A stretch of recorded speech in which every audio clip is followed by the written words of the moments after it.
Hello, friends. In this video, we are going to be going over our vocabulary words for science.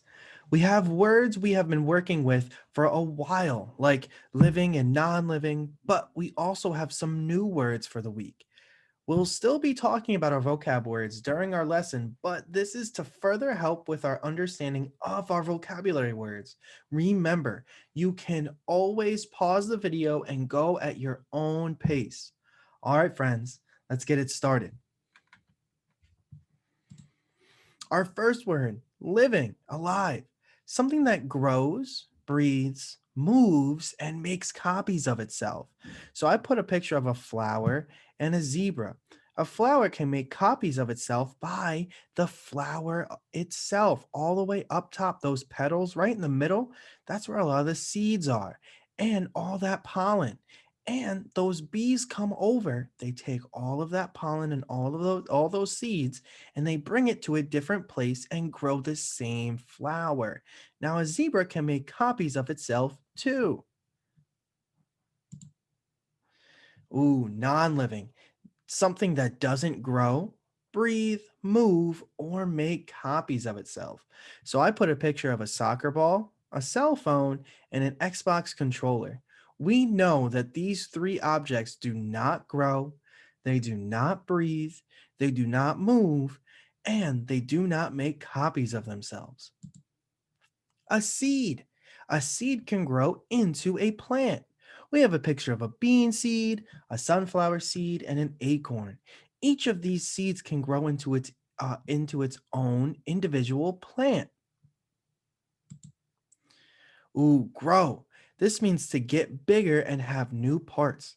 We see a little tiny seed growing into a sprout, into a seedling, all the way into a full grown leaf with leaves and a stem. Okay, so grow means to get bigger and have new parts. A habitat. This is where animals and plants live. So we have pictures of a picture of wetlands and polar regions. In the wetlands, that we have a lot of rain and water. We also have different animals like alligators, crocodiles, frogs, and tadpoles. Now, in the polar region, this could be the North Pole or the South Pole, and this polar bear lives there too.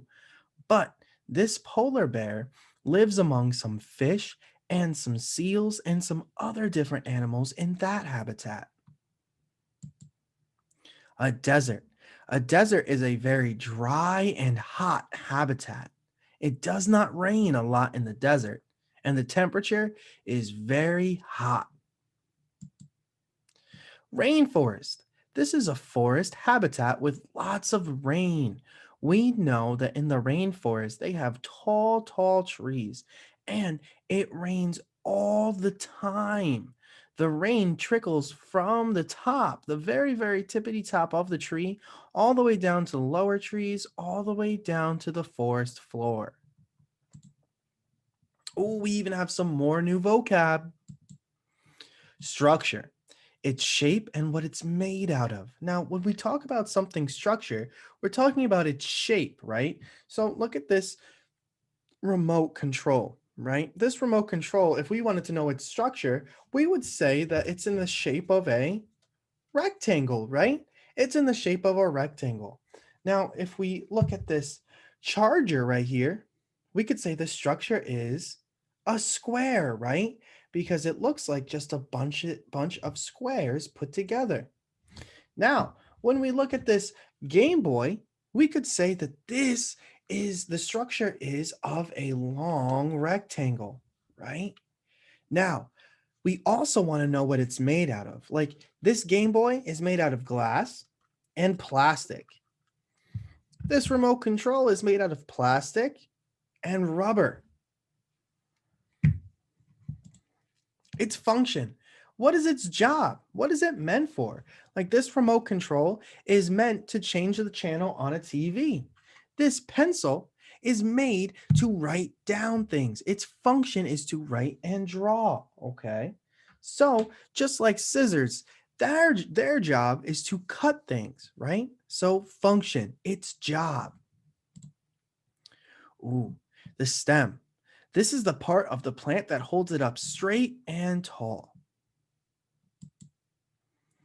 A plant.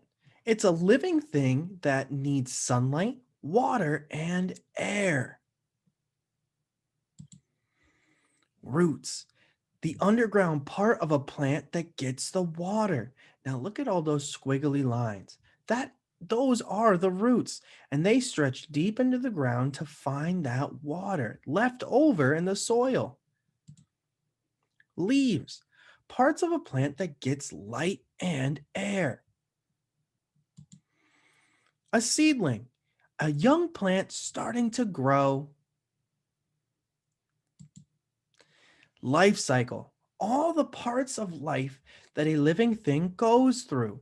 So it goes through, this frog is going through an egg, and then it hatches from its egg into a tadpole. And then from a tadpole, it turns into a froglet.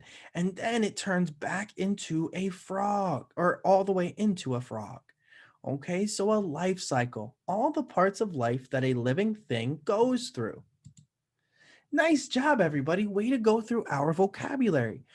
Remember, you can always play this video back and you can always pause and refresh it at your own pace, okay? All right, friends, I'll see you guys later. Bye.